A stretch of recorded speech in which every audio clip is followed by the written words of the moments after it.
Hello friends, welcome my YouTube channel के अंदर आपसे का स्वागत है। आप सभी साथियों के लिए बहुत इंटरेस्टिंग और बहुत ही प्यारी सी जो अपडेट है वो आप सभी साथियों के साथ लेकर आ चुका हूँ। यानी कि बात करने वाला हूँ स्वास्थ्य कर्मियों के लिए। यहाँ पर बहुत बड़ी जो अपडेट है वो आप सभी साथियों के यहाँ पर निकल कर आ चुकी है। यानी कि यहाँ पर देख लीजिएगा, वेतन वृद्धि हुई है और वो भी आपकी भारी मात्रा में। यहाँ पर आपकी जो वेतन वृद्धि है वो आपको देखने को मिलेगी। आपको यहाँ पर ये भी बताने वाला हूँ कौन से स्टेट की तरफ से आपकी जो वेतन वृद्धि हुई है, और सबसे पहले आपको पोस्ट वाइज उसका वेतन वृद्धि के बारे में डिस्कस करेंगे कि कौन सी पोस्ट है और उसके अंदर कितनी यहाँ पर वेतन के अंदर वृद्धि हुई है। ठीक है, स्पेशली अगर मैं बात करूं तो यहाँ पर देख लीजिएगा, जो संविदा कर्मचारी हैं उनकी यहाँ पर आपकी जो वेतन है वो आपका इंक्रीज हुआ है। यानी कि संविदा कर्मचारियों का वेतन आपका बढ़ा है। वन बाय वन एक एक पोस्ट के बारे में डिस्कस करूंगा। सबसे पहले देख लीजिएगा, स्वास्थ्य अधिकारी यानी कि जो मेडिकल ऑफिसर्स हैं आयुष के अंदर, उनका पहले जो यहाँ पर सैलरी था 50,226 था, लेकिन अब क्या हो गया 60,700 के आसपास हो गया है।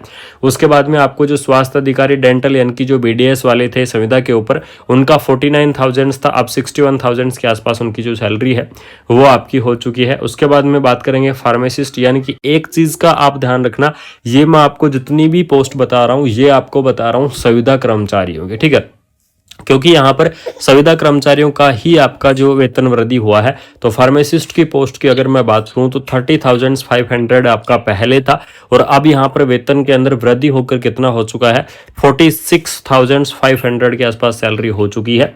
उसके बाद में बात करेंगे ANM के बारे में। तो ANM देख लीजिएगा 26,000 थी, अब यहाँ पर 38,000 के आसपास हो चुकी है। आशा कोऑर्डिनेटर की बात करूँ तो 30,000 थी, अब आपकी 45,000 हो चुकी है। ब्लॉक प्रोग्राम मैनेजर की अगर मैं बात करूं तो 41,000 थी, अब आपकी वहां पर 62,000 से जो सैलरी है वो आपकी हो चुकी है। डेंटल हाइजीनिस्ट की बात करूं तो 29,000 से अब 42,000 यहाँ पर हो चुकी है। ठीक है, अकाउंटेंट और लैब टेक्नीशियंस की भी आपको यहाँ पर जो वेतन के अंदर वृद्धि दी गई है। इसके अलावा जो कैंडिडेट यहाँ पर आउटसोर्सिंग के ऊपर लिए गए थे, यानी कि आउटसोर्सिंग के ऊपर जो कर्मचारी रखे हुए थे, जैसे कि बात करूं स्टाफ नर्स, यहाँ पर 13,000 यानी कि जो आउटसोर्सिंग कर्मचारी थे उनकी 13,000 13,000 क्या थी पहले, और अब जो बढ़कर कितनी हो चुकी है यहाँ पर आपको 25,000 के आसपास हो चुकी है। लैब टेक्नीशियन की अगर मैं बात करूं तो लैब टेक्नीशियंस के अंदर देख लीजिएगा 14,000 से लेकर आपकी 25,000 के आसपास हो चुकी है। फार्मासिस्ट की अगर मैं बात करूं तो इसके अंदर देख लीजिएगा, फार्मासिस्ट की सैलरी आपकी 13,000 से लेकर 25,000 के आसपास जो सैलरी है वो आपकी हो चुकी है। उसके बाद में आती है आपकी OT टेक्नीशियंस और डाटा एंट्री ऑपरेटर। ठीक है, ये सारी पोस्ट आपकी क्या है, अलग अलग पोस्ट आपको दे दी गई है, जिनकी जो सैलरी है पहले क्या थी अब क्या थी वो बता दी गई है।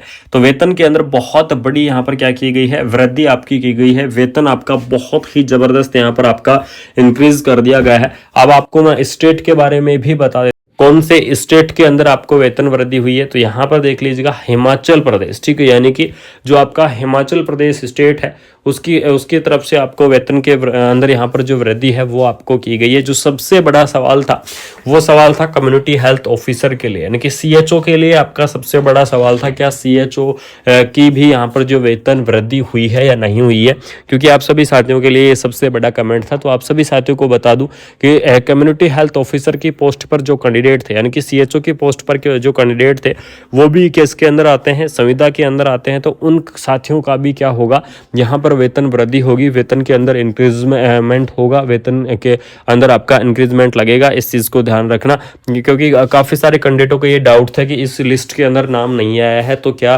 वेतन वृद्धि होगी या नहीं होगी, ये सबसे बड़ा सवाल था। तो आप सभी साथियों को बता दूं कि कम्युनिटी हेल्थ ऑफिसर यानी कि CHO का भी क्या होगा, वेतन के अंदर वृद्धि होगी, वेतन आपका बढ़ेगा, बिल्कुल निश्चिंत रहेगा, क्योंकि CHO की जो पोस्ट है वो भी आपकी किसके अंदर आती है, संविदा के अंदर आपकी आती है। ठीक है, तो आपके लिए ये छोटी सी और प्यारी सी इंफॉर्मेशन थी, स्पेशली संविदा कर्मचारियों के लिए, कि आपका जो वेतन है उसके अंदर इंक्रीजमेंट होगा, वेतन के अंदर वृद्धि होगी। और वृद्धि नहीं यानी कि 5-10% वृद्धि नहीं हुई है, बहुत ही जबरदस्त, यानी कि 2 गुना 1.5 गुना के आसपास आपकी जो वृद्धि है वो आपको देखने को मिली है। तो अगर आप इसका जो फुल डिटेल नोटिफिकेशंस है वो भी आपका आने वाला है। अगर किसी कैंडिडेट को ये शॉर्ट नोटिफिकेशंस चाहिए या फिर जिन साथियों तक पहुंच गया है वो ठीक है, लेकिन जिन साथियों तक नहीं पहुंचा है तो वो व्हाट्सएप ग्रुप और टेलीग्राम ग्रुप को नीचे लिंक आपको दिए गए हैं, जाके ज्वाइन कर लीजिएगा, वहां पर आपको ये PDF मिल जाएगी, आपको मैं प्रोवाइड करवा दूंगा। बाकी मिलते हैं कोई नई अपडेट से। थैंक यू सो मच, जय हिंद।